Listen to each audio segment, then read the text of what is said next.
How you doing? Okay, we're ready to start day 3. Good morning, everybody. How we doing today? Tyler Booker. Great. Thank y'all for being here today. Okay, we're going to open up to questions. Who has one? George, here on the front row.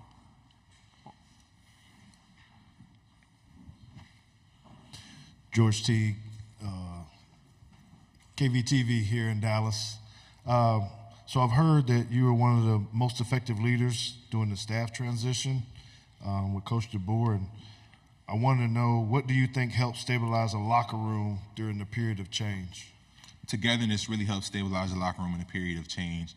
And we definitely feel the tightest knit group is right now since my past 3 years of being here, just because we've been through an experience together. I'm not going to say a traumatic experience, but we've been through something together.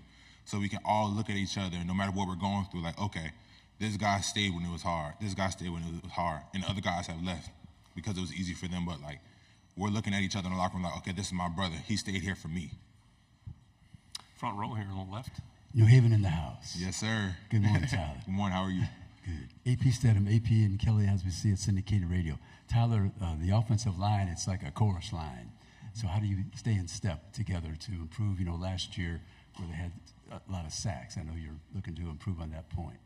Well, we've definitely been taking a lot of time to work on our pass protection individually, and we've been also taking a lot of sets together as well, because there was a lot of transition in the offensive line. People were moving around in different spots. So now that we have some guys playing next to each other, we got 3 returning starters, and we've really been focusing on working together, even without the coaches, on our free time, just because that's how bad we want to be great. That's how bad we want it. And while we did fall short when it came to pass protection last year, we're going to build upon our run game last year, because I feel like we had a very effective run game last year. Stay on the front row. Chase Goodrow with the Tuscaloosa News. Tyler, I kind of want to go back to your first question from George. In the coaching transition, right, the 3 guys that kind of pulled the locker room together were you and Jalen and Malachi. All 3 of y'all in your own individual position rooms lost guys, right? Malachi looks around, Caleb's gone. You look around, Caden Proctor's gone. Jalen looks around, Julian Sayen's gone. I mean, just walk me through those 72 hours where y'all, I assume, got together and said, we got to hold this thing down. Well, first of all, I'm the lucky one because I got my guy back. But those first 72 hours were crucial. We really banded together and said, hey, like, we're going to stay here and we're going to win a national championship, because we haven't won a national championship yet. Malachi has one from his freshman year, but we want one, like, as our team. We want this to be our team. We want this to be our national championship. And we knew that we have the talent in-house to be able to do that. We were 7 points away from being a national championship. We can't lose sight of that. So we really just had to try our best to keep everybody here, but to everybody that left, we wish them the best of luck. Second row on the aisle. Eric Bailey with the Tulsa World. Oklahoma and Texas bring a storied rivalry to the SEC, but what can those fans expect out of other rivalries in the conference? Can you tell me a little bit about the Iron Bowl, and what can those fans see out of other rivalries in the SEC?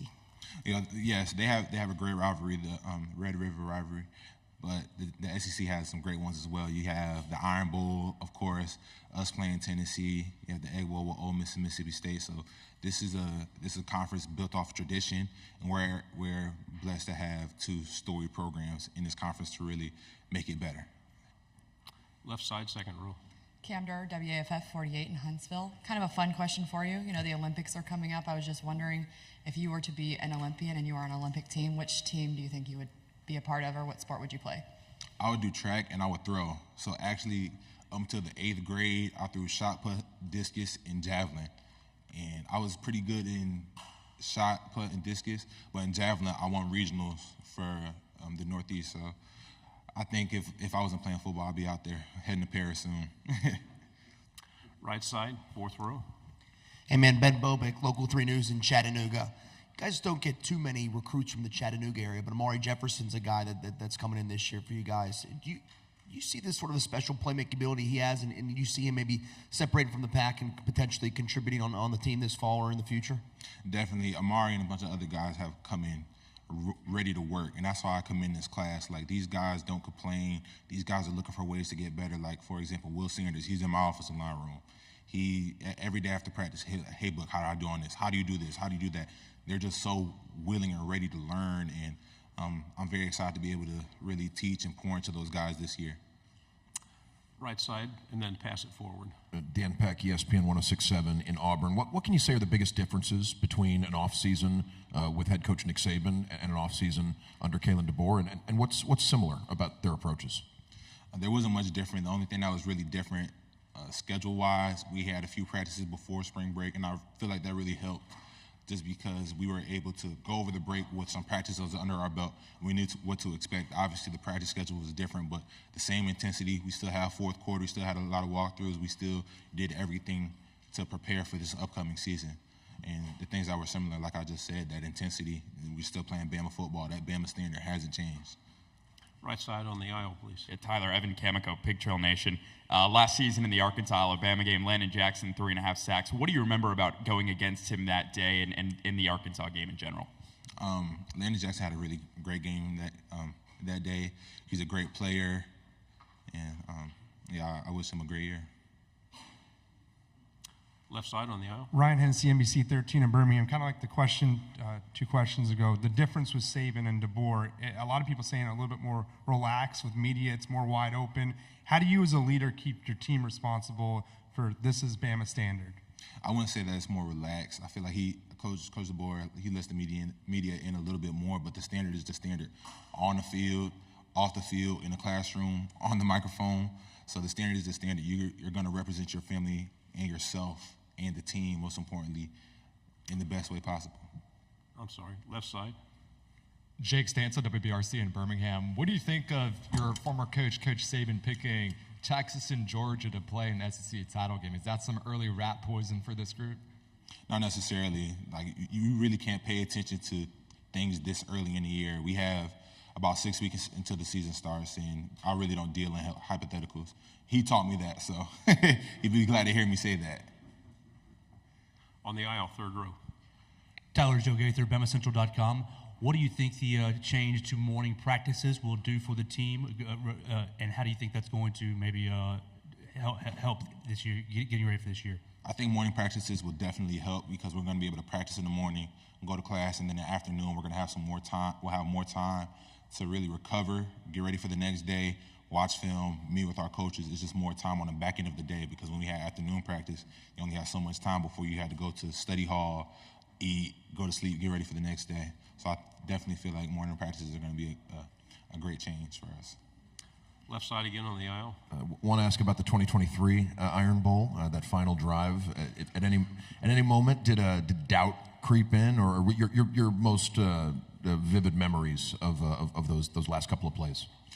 Those last couple of plays, I was just thinking about scenarios of how we would win. Like, doubt never creeped into my mind, and I think that's just the way that I'm wired. Like, I feel like as long as there's time on that clock, we have a chance to win. It doesn't matter what's going on. And if you let doubt creep in your mind, you're not a real competitor. You're not a true competitor. You have to believe in yourself before anybody else believes in you. So as a leader on that offense, I had to believe the whole time because if guys see me with my head down, pouting, talking about like, oh man, we lost the game, what is that going to do to everyone else? So that whole time, I'm thinking of ways we can win this game, how I can perform, and how I can do my job to the best ability to help my team win. Left side, front row.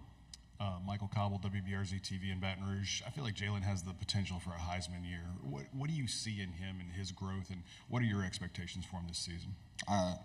I'm very blessed to be able to play with Jalen. Jalen's a great quarterback, but an even better leader. So him being there for us the whole time, and he's a person that I leaned on during the transition as well. So I just expect a great season out of Jalen, and us as an offensive line, we're going to give him the time he needs, the holes he needs, whatever he needs in order to be great and do his job to the highest ability. Final question back here on the left. Max Cohan, Way 31. Tyler, I know you've had some time to process it now, but I'm wondering how that last play of the Rose Bowl is still sitting with you and if it's fueling you to this point.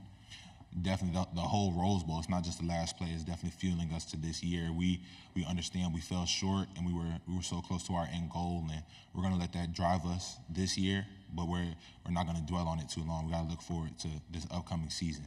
But that's the Rose Bowl is something that we talk about as far as like whenever you don't feel like working hard, just think we didn't work hard enough in that game. Tyler, thank you very much. Good job. Thank you. Y'all have a good one. Roll Tide. Presented by Goodwyn Mills Cawood. Learn more at gmcnetwork.com.